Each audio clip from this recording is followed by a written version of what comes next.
Students, আজকে আমি তোমাদের ষষ্ঠ শ্রেণীর প্রাথমিক লেভেলের যে ব্যাকরণ সেগুলো সুন্দর করে বোঝাবার চেষ্টা করব। তোমরা অবশ্যই সেগুলো মনোযোগ সহকারে শুনবে, অবশ্যই তোমরা দেখবে, বুঝতে পারবে সুন্দরভাবে। তো আসা যাক, আমি প্রথমে লিখে রেখেছি যাতে ভিডিওটা একটু ছোট করা যায়, তার জন্য। তারপরে আমি প্রত্যেকটা জিনিস ধরে ধরে তোমাদেরকে সুন্দর করে আমি বুঝিয়ে দিচ্ছি। তো বর্ণ প্রথমে দেখো, বর্ণ কাকে বলে বা বর্ণ কয়টি? আমরা জানি বাংলায় মোট বর্ণ আছে 52টি, কিন্তু 52টির মধ্যে যেহেতু এখন লিটা ব্যবহার করা হয় না, সেই জন্য আমরা কয়টি বর্ণ ব্যবহার করি? 51টি। এই 51টি বর্ণকে আবার দুই ভাগে ভাগ করা যায়। এক হচ্ছে স্বরবর্ণ এবং ব্যঞ্জন বর্ণ। এবার স্বরবর্ণ কয়টি? স্বরবর্ণ হচ্ছে 11টি আর ব্যঞ্জন বর্ণ 40টি। তো স্বরবর্ণ এবং ব্যঞ্জন বর্ণ এর বিভিন্ন ভাগ রয়েছে। বর্ণ কাকে বলে সেটা আমি প্রথমে তোমাদের সামনে আলোচনা করছি, তোমরা অবশ্যই সেটা মনোযোগ সহকারে শুনবে। ধ্বনির লিখিত রূপকে বর্ণ বলে। যেমন ধরো আ, আমি যা লিখলাম, যখন মুখে বলছি, মুখে যখন আওয়াজ করছি তখন সেটা কিন্তু ধ্বনি, কিন্তু যখন বোর্ডে লিখবো তখন সেটা কি হয়ে গেল? বর্ণ। তো এবারে আমি লিখে সেটা বুঝিয়ে দিচ্ছি।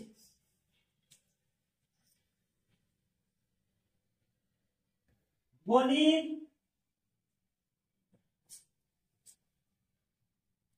লিখিত রূপকে বর্ণ বলে। যেমন দেখো,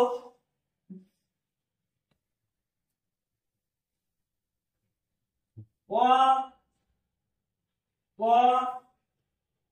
চ, চ, ত, প ইত্যাদি। এখানে দেখো, মুখে যখন আমি বলছি ক, তখন সেটা কিন্তু ধ্বনি। আবার বোর্ডে যখন লিখছি সেটা কি হয়ে গেল? বর্ণ। আবার ক মুখে বললে সেটা হয়ে গেল ধ্বনি, যেহেতু মুখ থেকে আমি আওয়াজ করছি, আওয়াজ মানে তো ধ্বনি। সেটা আবার যখন বোর্ডে লিখলাম, অর্থাৎ লিখিত রূপ, তখন সেটা হয়ে গেল বর্ণ। এবারে বর্ণ কাকে বলে আমি আরেকবার তোমাদেরকে সুন্দর করে বলে দিচ্ছি। ধ্বনির লিখিত রূপকে বর্ণ বলে। আলামিন শেখ, উঠো তো তুমি। আমি যে তোমাকে বর্ণ পড়ালাম সেটা কি তুমি সঠিকভাবে বুঝতে পেরেছো? আচ্ছা, বর্ণ কাকে বলে বলো তো? ধ্বনি লিখিত রূপকে বর্ণ বলে। বাহ, তো বর্ণ, আচ্ছা বলো তো বর্ণ কয়টি? 51টি। এই রেখে সরফরাজ শেখ, তুমি দাঁড়াও তো দেখি। আচ্ছা, বর্ণ, আলামিন বললো বর্ণ কাকে বলে, তুমি বলো এবারে বর্ণ কয়টি ও কি কি, এবং সেই 51টি বর্ণের নাম বলতে পারবে? কিন্তু 51টি বর্ণ আমি তোমাকে বলতে বলছি না। আচ্ছা, বর্ণকে কয় ভাগে ভাগ করা যায়? কি কি? স্বরবর্ণ, ব্যঞ্জন বর্ণ। আচ্ছা, বা ভেরি গুড। স্বরবর্ণ এবং ব্যঞ্জন বর্ণ। সেটাও স্বরবর্ণ যে 11টি বললাম, এই স্বরবর্ণ এবার কাকে বলে সেই সম্পর্কে আমি তোমাদের বলছি, তোমরা ভালো করে একটু শুনবে। তো স্বরবর্ণ কাকে বলে? যে সকল বর্ণ নিজে নিজে উচ্চারিত হতে পারে সেই সমস্ত বর্ণগুলোকে স্বরবর্ণ বলে। আমি তোমাদের সুন্দর করে বোর্ডে লিখে বুঝিয়ে দিচ্ছি। যে সকল বর্ণ নিজে নিজে উচ্চারিত হতে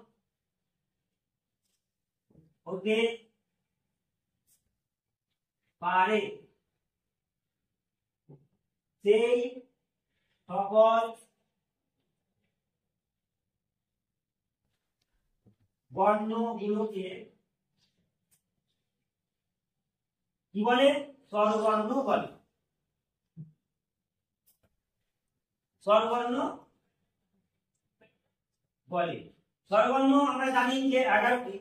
যেমন অ, আ, হ্রস্ব ই, দীর্ঘ ই, হর্ষ উ, দীর্ঘ উ, রি, এ, ওই, ও, ও। এই 11টি বর্ণ হচ্ছে স্বরবর্ণ, কারণ এই 11টি বর্ণ কারো সাহায্য ছাড়াই নিজে নিজে উচ্চারিত হতে পারে, সেই জন্য এই 11টি বর্ণকে বলা হয় স্বরবর্ণ। তানকিরে যা তুমি দাঁড়াও তো দেখি, স্বরবর্ণ কাকে বলে এটা সুন্দর করে তুমি সবাইকে একবার শুনিয়ে দাও, যাতে সবাই ভালোভাবে বুঝতে পারে। যে সকল বর্ণ নিজে নিজে উচ্চারিত হতে পারে সেই সকল বর্ণকে স্বরবর্ণ বলা হয়। এবং স্বরবর্ণ কয়টি? স্বরবর্ণ 11টি। তো এবারে আসা যাক ব্যঞ্জন বর্ণে। ব্যঞ্জন বর্ণ কাকে বলে সেটা আগে তোমাদেরকে আমি বলে দিচ্ছি, তারপরে বোর্ডে লিখে সুন্দর করে বুঝিয়ে দেওয়ার চেষ্টা করব। তো ব্যঞ্জন বর্ণ কাকে বলে? যে সকল বর্ণ নিজে নিজে উচ্চারিত হতে পারে না, স্বরবর্ণের সাহায্য নিয়ে উচ্চারিত হয়, সেই সমস্ত বর্ণগুলোকে ব্যঞ্জন বর্ণ বলে। এবারে ব্যঞ্জন বর্ণ কাকে বলে সেটা আমি বোর্ডে সুন্দর করে লিখে তোমাদেরকে বুঝিয়ে দিচ্ছি, তোমরা লিখে দিবে যাতে পরবর্তীকালে সেটা আবার কাজে লাগে। যে সকল বর্ণ নিজে নিজে উচ্চারিত হতে পারে না, স্বরবর্ণের সাহায্য নিয়ে উচ্চারিত হয়, স্বরবর্ণের সাহায্য নিয়ে উচ্চারিত হয়, সেই বর্ণগুলোকে, সেই সমস্ত বর্ণগুলোকে বা সেই বর্ণগুলোকে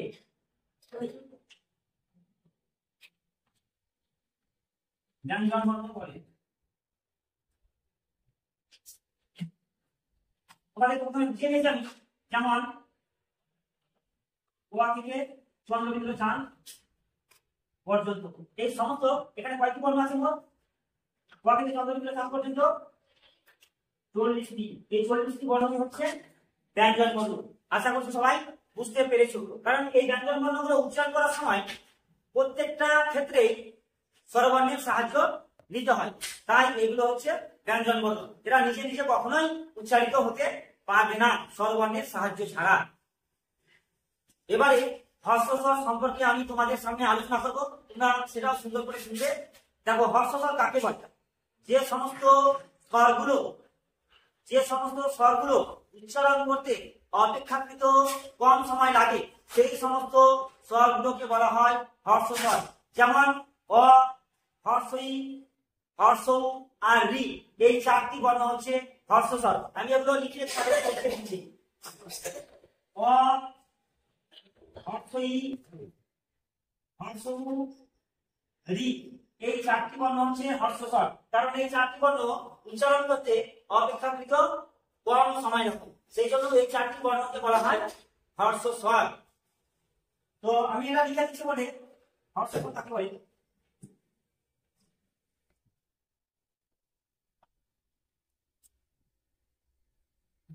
তো হর্ষস্বর কাকে বলে আমি তোমাদেরকে বলে সুন্দর করে লিখে দিচ্ছি, তোমরা খাতায় নোট করে নিবে। যে সমস্ত স্বর উচ্চারণ করতে অপেক্ষাকৃত কম সময় লাগে, অপেক্ষাকৃত কম সময় লাগে, সেই স্বরগুলোকে বলা হয় হর্ষস্বর। সেই স্বরগুলোকে বলা হয় হর্ষস্বর। যেমন আমি তোমাদেরকে বলেছিলাম, দেখো অ, হর্ষ ই, হর্ষ উ আর ই, এই 4টি হচ্ছে হর্ষস্বর। এবারে দীর্ঘস্বর কাকে বলে? দীর্ঘস্বর হচ্ছে যে সমস্ত স্বরগুলো উচ্চারণ করতে অপেক্ষাকৃত বেশি সময় লাগে, সেই স্বরগুলোকে বলা হয় দীর্ঘস্বর। এখানে কিন্তু 5টি দীর্ঘস্বর আছে। দীর্ঘস্বর কয়টি আছে? 5টি। কি কি দেখো? আ, দীর্ঘ ই, দীর্ঘ উ, এ ও, ও এ আ, দীর্ঘ ই, দীর্ঘ উ, এ আর ও, এই পাঁচটি হচ্ছে দীর্ঘ স্বর। কারণ এই পাঁচটি স্বর উচ্চারণ করতে অপেক্ষাকৃত বেশি সময় লাগে। এবং এটি আমিও তোমাদেরকে লিখে দিচ্ছি। দেখো এগুলো প্রয়োজন নাই আর, তবুও সাইডে আমি লিখে দিচ্ছি দীর্ঘ স্বর কাকে বলে। দীর্ঘ স্বর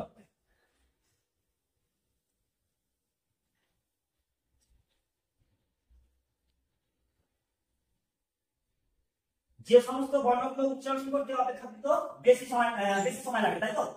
যে সমস্ত স্বরগুলো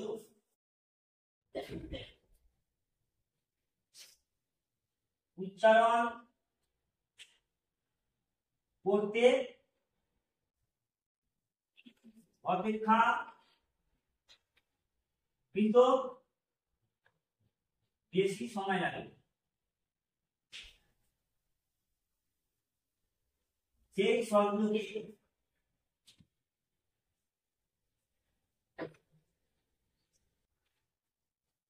বলে কি বলে? দীর্ঘ স্বর। কয়টি আছে দীর্ঘ স্বর বল? পাঁচটি। দীর্ঘ স্বর পাঁচটি আমি এখানে বলে দিয়েছিলাম। আর দীর্ঘ ই, দীর্ঘ উ, এ আর ও, এই পাঁচটি হচ্ছে দীর্ঘ স্বর। এবারে চলে যাব যৌগিক স্বর কাকে বলে। যৌগিক স্বর কাকে বলে প্রথমে আমি বলে দিচ্ছি। যৌগিক স্বর হচ্ছে যে স্বরগুলো দুটি বর্ণের সঙ্গে যুক্ত হয়ে উচ্চারিত হয়। যে স্বরগুলো দুটি বর্ণ যুক্ত হয়ে উচ্চারিত হয় সেই স্বরগুলোকে যৌগিক স্বর বলা হয়। যেমন যৌগিক স্বর আছে কিন্তু দুটি। কয়টি যৌগিক স্বর? দুইটি, এ এবং সরি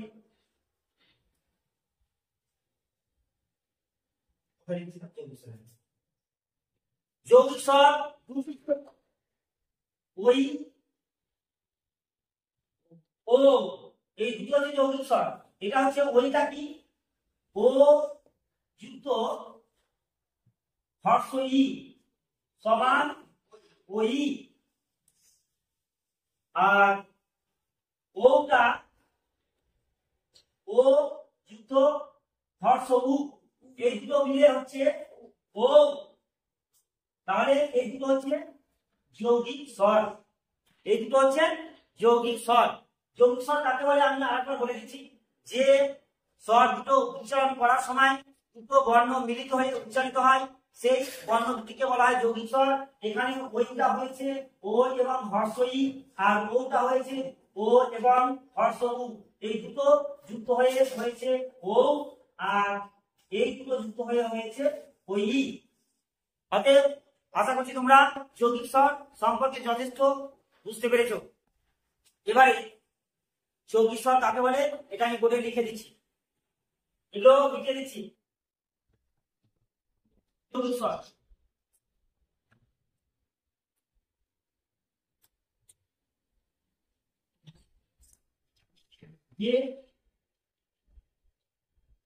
যে সমস্ত স্বর একাধিক স্বর নিয়ে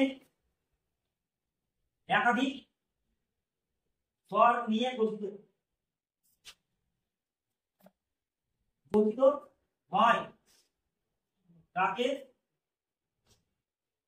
যৌগিক স্বর বলে। যেমন ওই এবং ও, এই দুটি হচ্ছে যৌগিক স্বর। এই ওইটা ও প্লাস হর্ষ ই, এই দুটো স্বর নিয়ে গঠিত। আর ওটা হচ্ছে ও প্লাস হর্ষ উ, ওই ও ই ওই, আর ও ও উ হর্ষ উ, এই দুটো স্বর নিয়ে গঠিত। একাধিক, তাহলে একাধিক হচ্ছে না হয় না, এখানে এখানে একটা দুটো একের অধিক এখানে একটা দুটো একের অধিক, তাহলে একাধিক স্বর নিয়ে যৌগিক স্বর গঠিত হচ্ছে। তাহলে এই জন্য যাকে যৌগিক স্বর বলা হয়, কারণ যৌগিক স্বর মানে একাধিক স্বর, যৌগিক স্বর মানে একাধিক স্বর, এই একাধিক স্বর নিয়ে গঠিত, তাই এই স্বর দুটিকে বলা হয় যৌগিক স্বর। এবারে আমি তোমাদের ব্যঞ্জন বর্ণের যে শ্রেণীবিভাগ, সে শ্রেণীবিভাগগুলো সুন্দর করে বুঝিয়ে দেবো এক এক করে। আচ্ছা, ব্যঞ্জন বর্ণ কয় প্রকার? 5 প্রকার। সেই 5 প্রকার কি আমি প্রথমে লিখে দিচ্ছি, তারপরে একটা একটা করে আমি কাকে বলে সেগুলো লিখে দেব। তো ব্যঞ্জন বর্ণ হচ্ছে 5 প্রকার। কি কি দেখো, স্পর্শ বর্ণ, স্পর্শ বর্ণ, 2 নম্বর হচ্ছে উষ্ম বর্ণ, তারপর 3 নম্বর হচ্ছে অন্তস্থ বর্ণ, অন্তস্থ বর্ণ, 4 নম্বর অযোগবাহু বর্ণ, আর 5 নম্বর আছে নাসিক্য বর্ণ, নাসিক্য। তাহলে ব্যঞ্জন বর্ণ 5 প্রকারের যে নাম বললাম সেগুলো কি কি? স্পর্শ বর্ণ, উষ্ণ বর্ণ, অন্তস্থ বর্ণ, অযোগবাহু বর্ণ এবং নাসিক্য বর্ণ। এই প্রত্যেকটা ভাগ কাকে বলে আমি একটা একটা করে লিখে দিব। তো প্রথমে আমি স্পর্শ বর্ণ কাকে বলে এটা লিখে দিচ্ছি। যে সমস্ত বর্ণ উচ্চারণ করার সময় মুখের ভিতরের কোনো না কোনো অংশের সঙ্গে স্পর্শ হয় বা স্পর্শ ঘটে, সেই সমস্ত বর্ণগুলোকে, সেই সব বর্ণগুলোকে কি বলে? স্পর্শ বর্ণ বলে। স্পর্শ বর্ণ বলে। যেমন ক থেকে ম পর্যন্ত, ক থেকে ম পর্যন্ত কয়টি বর্ণ? 25টি বর্ণ। এই 25টি বর্ণ উচ্চারণ করার সময় মুখের ভিতরের কোনো না কোনো অংশের সঙ্গে স্পর্শ হবেই, তাই এই 25টি বর্ণকে বলা হয় স্পর্শ বর্ণ। আশা করছি সবাই বুঝতে পেরেছো। স্পর্শ বর্ণ কাকে বলে এটা কমপ্লিট হলো। এবারে আমি উষ্ম বর্ণ কাকে বলে এটা সম্পর্কে লিখে দিব। উষ্ম বর্ণ কাকে বলে? যে সমস্ত বর্ণগুলো উচ্চারণ করার সময় মুখের ভিতর থেকে গরম বাতাস বেরিয়ে আসে, সেই সমস্ত বর্ণগুলোকে উষ্ম বর্ণ বলে। কি বললাম? যে সমস্ত বর্ণগুলো উচ্চারণ করার সময় মুখের ভিতর থেকে গরম বাতাস বেরিয়ে আসে, সেই সমস্ত বর্ণগুলোকে বলা হয় উষ্ম বর্ণ। যেমন কোন বর্ণগুলো উষ্ম বর্ণ?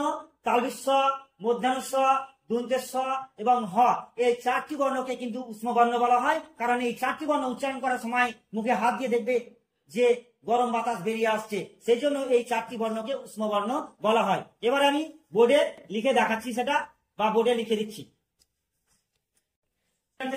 উষ্ম বর্ণ যে সমস্ত বর্ণ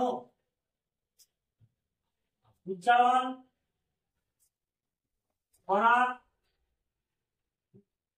সময় মুখের ভিতর থেকে বা হতে, মুখের ভিতর থেকে গরম বাতাস বেরিয়ে আসে, সেই বর্ণগুলোকে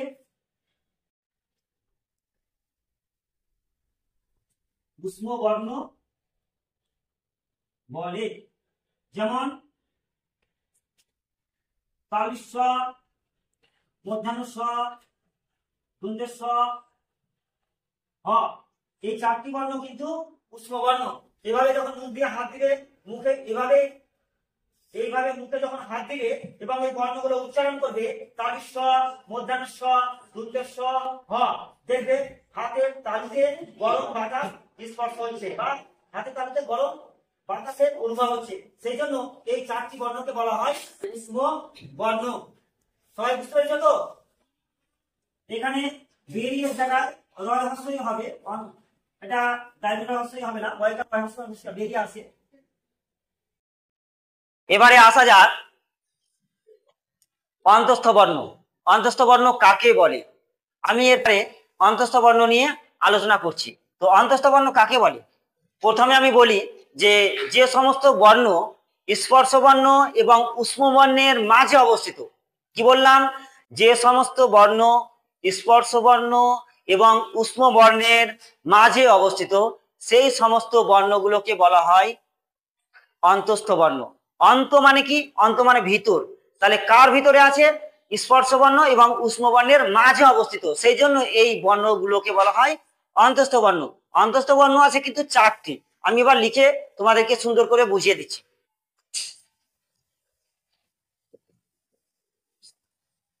অন্তস্থ বর্ণ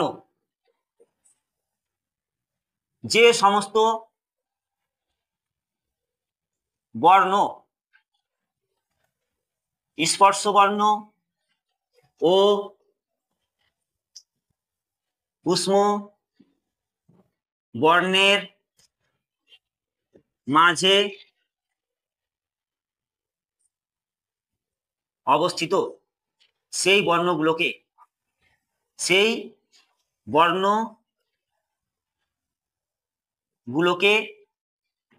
বলা হয় অন্তস্থ বর্ণ।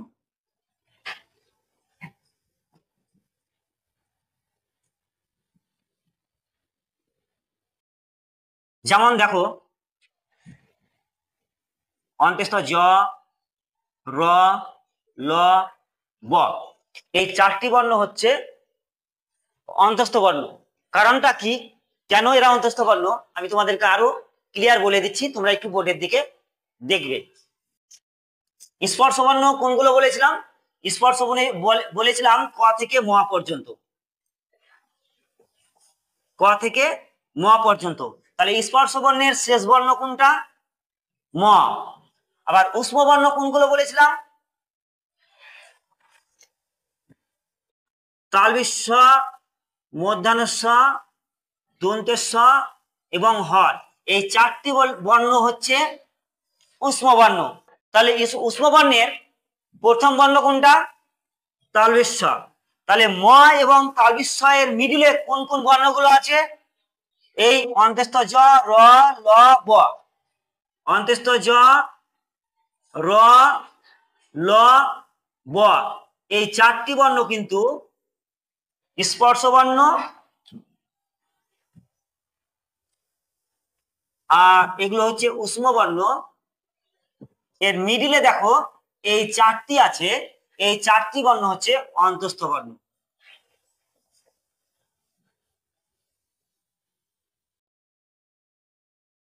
আশা করছি সবাই ভালোভাবে বুঝতে পেরেছো। দেখো আরেকবার আমি বলে দিচ্ছি, ক থেকে ম পর্যন্ত এই 25টি স্পর্শ বর্ণ এবং উষ্ম বর্ণ হচ্ছে তালবিশ, মধ্যাহ্ন, দন্তের হয়, এই চারটি হচ্ছে উষ্ম বর্ণ।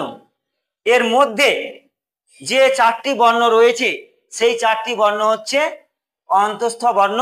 কারণ ময়ের পরে এবং তালবিশ এর আগে যে চারটি মিডিলে যে বর্ণ ভরা আছে সেই মিডিলে বর্ণ চারটিকেই বলা হয় অন্তস্থ বর্ণ। অন্ত মানে ভিতর, অন্তে অবস্থিত যে বর্ণ সেটাই হচ্ছে অন্তস্থ বর্ণ। কার অন্তে অবস্থিত?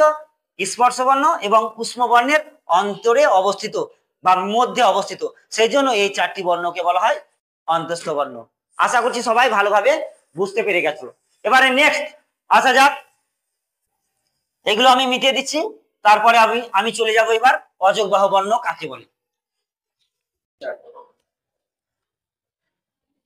দুঃখিত, এটা আমি ব্যঞ্জন বর্ণ অ্যাকচুয়াল 40টি, আমি এখানে একটু মিস্টেক করেছি, এটা 51টি লিখে দিয়েছি, এটা 40টি হবে আর কি। এবারে অযোগ বাহু বর্ণ কাকে বলে?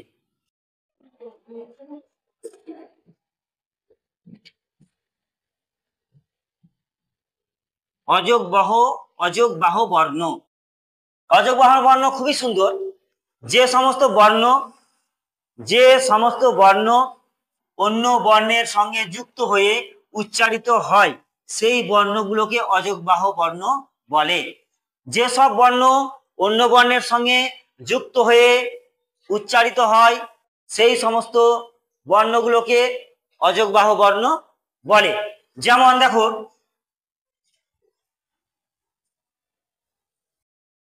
অনিশ্বর আর বিসাগর, এই বর্ণগুলো কিন্তু অযোগ বাহু বর্ণ।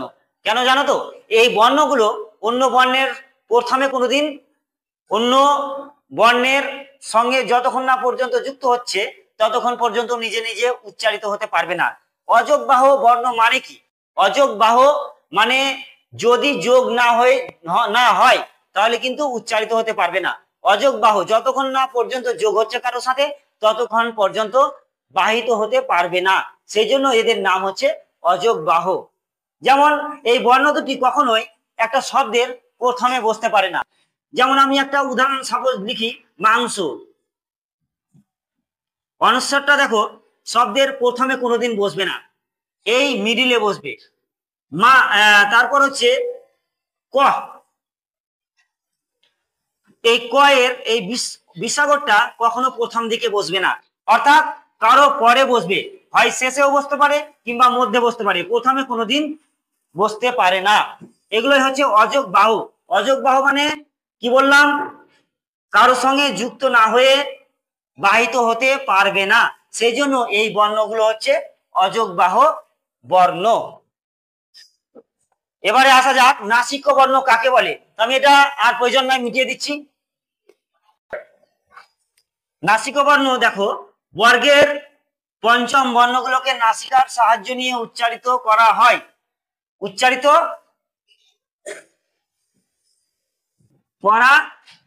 তাই সেই বর্ণগুলোকে নাসিক্য বর্ণ বলে। বর্গের পঞ্চম বর্ণগুলোকে নাসিকার সাহায্য নিয়ে উচ্চারিত করা হয়, তাই সেই বর্ণগুলোকে বলা হয় নাসিক্য বর্ণ। বর্গের পঞ্চম বর্ণ কোনগুলো? প্রত্যেকটা আমাদের জানি আমরা যে 5টি বর্গ আছে। এটা তোমাদের এখনো ক্লাসে আমি করাইনি, আমি নেক্সট পিরিয়ডে বর্গ নিয়ে একটা ক্লাস করবো আলাদাভাবে, সেটা অবশ্যই তোমরা দেখবে। কারণ 5টি বর্গ আছে, ক, চ, ট, ত, প। এই 5টি বর্গে মোট 25টি বর্ণ আছে। সেখানে অনেক রকমের ফাংশন আছে, আমি সুন্দর করে সেই বর্গ সম্পর্কে আলোচনা করে দেবো নেক্সট পিরিয়ডে। অবশ্যই তোমরা দেখবে, সেই পিরিয়ডটি তোমরা উপকার অবশ্যই পাবে। তো বর্গের পঞ্চম বর্ণ বলতে প্রত্যেকটা বর্গ যে বললাম আমি, ক, চ, ট, ত, প।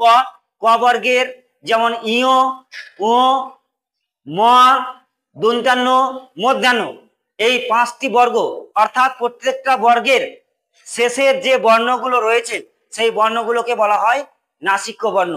যেমন দেখো, ক বর্গের শেষের বর্ণ কি? ইয়। যেমন